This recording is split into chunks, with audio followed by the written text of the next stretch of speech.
yang ditugaskan yang sekarang, bukan seperti jabatan struktural seperti itu. Oh, jadi untuk yang SKP anak-anak CPNS ini kan mengikuti yang SK jabatan itu Bu, yang dari PPK provinsi itu.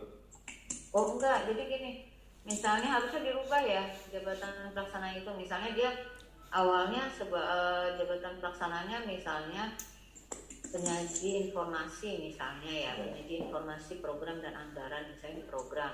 Tapi ternyata ada kebutuhan, ternyata di program sudah cukup nih, gitu kan pelaksananya. Jadi dipindahkanlah misalnya apa ya, mohon maaf kurang hafal juga jabatan pelaksana, misalnya jabatan pelaksananya misalnya di sebagai apa ya, penyuluh informasi hukum misalnya ya. Gitu. Nah itu harusnya nanti SKP-nya yang terakhirnya itu yang dia menjabatnya itu. Oh, yang terbaru ya Bu ya? Iya, karena kan gimana dia atasannya langsungnya nanti mau menilai ya Bu Erisa ya. Kalau nanti dia masih mengklaim yang SK-nya yang lama, nah itu harusnya cepatnya diperbaiki ya, yang SK-nya itu. Ya mungkin bisa ditambahkan Bu Erisa, silakan. Iya, mohon izin Pak sebelumnya. Kalau ini mungkin karena sepemahaman saya ya, mungkin bisa nanti ditambahkan. Kalau menurut saya sih mungkin bisa dikembalikan ke jabatan awal ya Pak, karena kan jabatan awal itu adalah disusun berdasarkan analisis kebutuhan, kemudian anjak juga takutnya apabila sudah diganti. Ini kan kondisi belum dilantik sebagai PNS ya Pak ya. Apabila sudah dipindahkan jabatan, khawatirnya adalah nanti bisa jadi temuan seperti itu takutnya, karena kan ini tidak sesuai dengan formasi ketika melamar ya Pak ya. Oh iya. Ya, apabila jadi seperti ini Pak, jadi karena ini kan masih pelaksana ya Pak ya. Memang pelaksana itu kan sebenarnya adalah dia tidak terlalu rigid seperti GM. Kalau GM itu kan harus sesuai dengan kegiatannya seperti itu. Nah kalau pelaksana ini itu masih dia berdasarkan SKP atasan langsungnya Pak. Jadi kalau memang ditempatkan di tadi misalnya di sebagian yang memerlukan pelaksana, karena memang ada kebutuhan SDM-nya, silahkan nggak apa-apa. Jadi nanti di MPH-nya itu dia diberikan peran tidak sesuai dengan tusinya pun tidak apa-apa seperti itu, karena nanti menjadinya adalah bisa menjadi kinerja tambahan dengan nanti misalnya Bapak tadi ada SK, mungkin SK-nya bukan SK pengalihan nama jabatan ya Pak ya, tapi misalkan SK bahwa CPNS tersebut diperbantukan di bagian apa ya, misalnya bagian yang tidak sesuai dengan peta jabatannya tersebut misalnya. Jadi sebenarnya kalau di MPH Permenpan sekarang lebih fleksibel Pak. Misalnya Bapak Ibu yang CF itu kalau dulu mungkin hanya fokusnya cuma di unit kerjanya saja atau di bagiannya, sekarang memungkinkan untuk lintas bagian misalnya seperti itu apabila dibutuhkan. Tetapi kalau untuk Bapak Ibu yang jabatan administrasi itu memang masih strict, yaitu sesuai dengan jabatan sesuai dengan SKP atasan langsungnya. Nah kebetulan karena ini memang CPNS ya Pak ya, CPNS-nya adalah pelaksana dan belum dilantik, dan apabila dia yang CF itu pun belum dilantik dalam CF-nya ya, jadi dia masih statusnya adalah pelaksana. Menurut saya tidak apa-apa dengan jabatan yang semula, dengan jabatan ketika melamar CPNS, tinggal nanti di MPH-nya Bapak memasukkan ke subbagian yang ada yang memerlukan itu yang ditempatkan tadi. Misalkan contoh seperti ini ya Pak.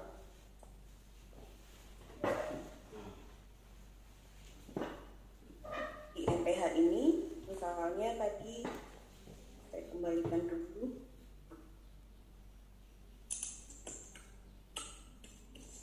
Nah di sini contohnya misal ini Bu Soleha ini masih CPNS ya Pak ya, analis, karena belum Misalnya analis kinerja seperti itu.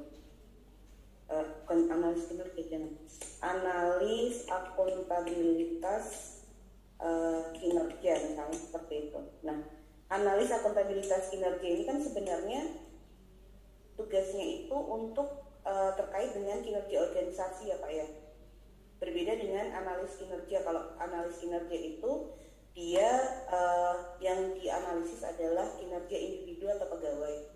Tetapi karena ini dia analis akuntabilitas kinerja, kemudian kebetulan di bagian KKP itu membutuhkan, nah ini bisa saja ini ditulis misalnya dia menganalisis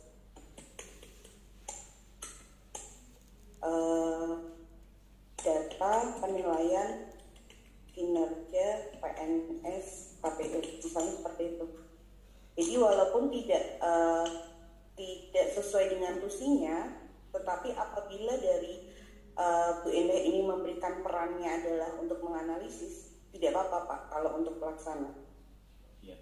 Cuma nanti Jadi di data penilaian kinerja PNS yang telah dianalisis atau diverifikasi kali itu ya. Oh iya, ini berarti laporan itu ya? Ya, Laporan data penilaian data itu PNS ya. yang telah dianalisis. Ya, laporan analisis data ya. Ya, misalnya seperti ini. Nah, di MPH-nya mungkin seperti ini ya Pak. Tapi ketika masuk ke rencana SKP-nya itu menjadi di kinerja tambahannya, gitu. Ya kinerja tambahannya. Karena kan tadi beliau tidak sesuai tusi ya Pak ya. Tapi kan sudah ada SK yang diperbantukan itu. Jadi bisa saja nanti ke sini. Atau misalnya bisa menjadi di kinerja utama apabila itu disebutkan menjadi direktif. Mungkin karena sudah ada SK-nya bisa dimasukkan ke dalam kinerja utama ya Bu ya. Ya. Jadi kan mendapatkan penilaiannya di kinerja utama. Karena kan tadi penempatannya pun dan SK-nya sudah ada ya di posisi yang barunya ya. Ya. Tapi kalau izin Pak, kalau untuk CPNS itu apakah SK-nya itu sangat rinci di bagian apa? Kalau pengetahuan saya mungkin hanya misalnya KPU Provinsi Banten misalnya seperti itu. Unit kerja sih biasanya ya. Iya. Disebutkan juga Bu, bagiannya adalah bagiannya Nah, kalau CPNS itu bukannya ditempatkannya di mana ya Pak? SK CPNS-nya misalnya penempatan di sektor mana? Iya. Bagian yang bersangkutan ini dimasukkan kemana kan dari Sesuai kebijakan Kebijakan, kepala. ya. Iya, betul. Nah, itu kan maksudnya masih bisa dilakukan direvisi lah ya kan. Oh, iya. Begitu.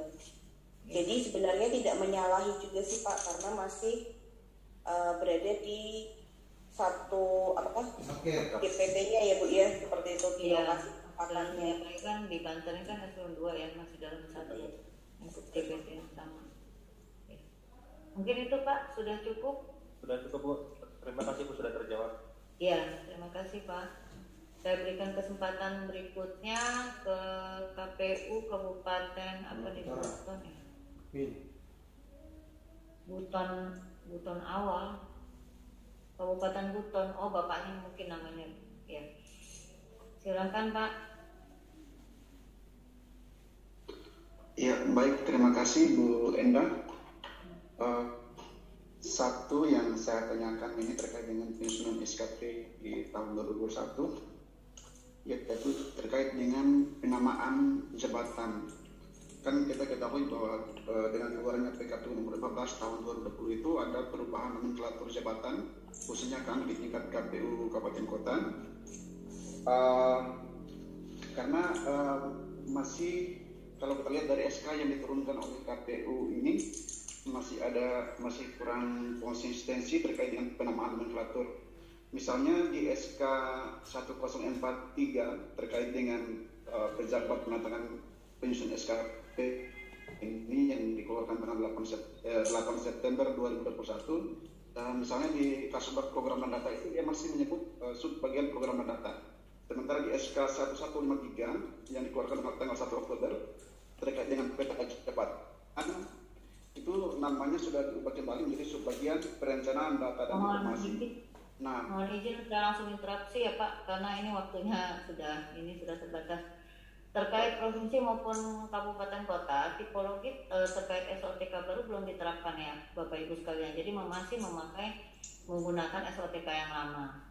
Nah untuk 1153 itu memang seharusnya itu bukan penggunaan untuk researcher, karena kemarin buat ngejar waktu dalam penyusunan informasi. Nah itu sebenarnya buat internal, bukan untuk tersebar. Nah kami juga kurang paham kenapa itu sampai tersebar, karena penggunaannya kemarin itu mengejar terkait informasi P3K kemarin.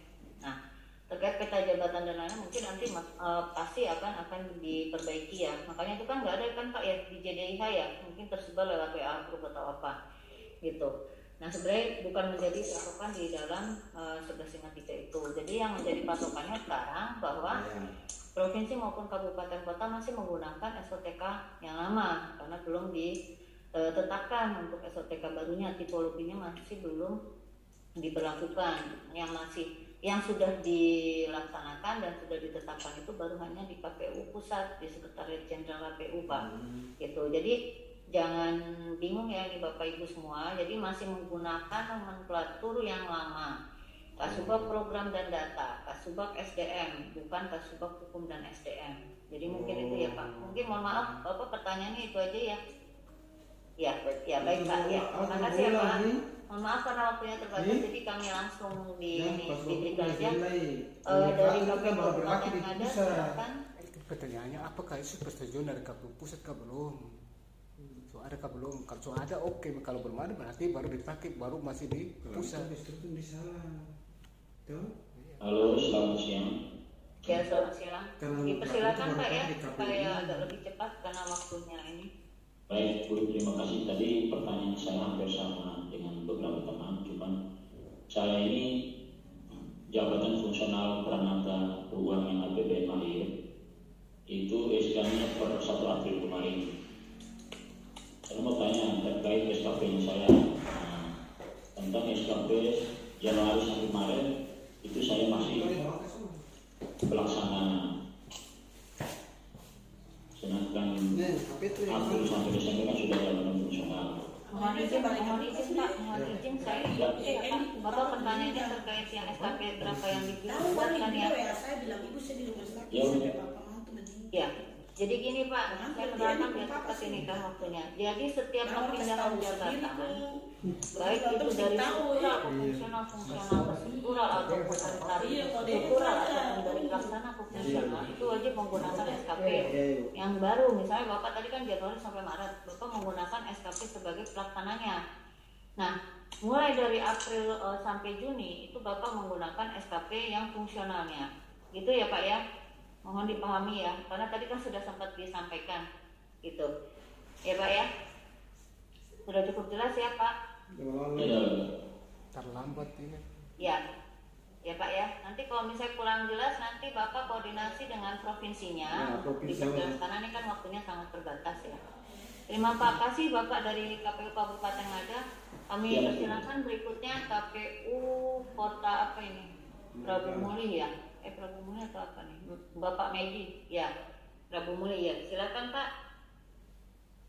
Dipercepat ya Pak. Kalau misalnya pertanyaannya sama Bapak Ibu sekalian, jangan menanyakan hal yang sama lagi ya. Gitu. Ya, dipersilakan Pak. Oke, terima kasih Bu Enda. Assalamualaikum warahmatullahi wabarakatuh. Waalaikumsalam. Sedikit saja Bu, ini karena mengingat waktu juga. Jadi saya ini kan baru mutasi nih Bu, dari KPU Provinsi Kepulauan Bangka Belitung ke KPU Kota Prabu Muli per 1 November kemarin. Nah, jadi mohon dari boleh dari BKN atau dari Bu Enda sendiri nanti menjelaskan.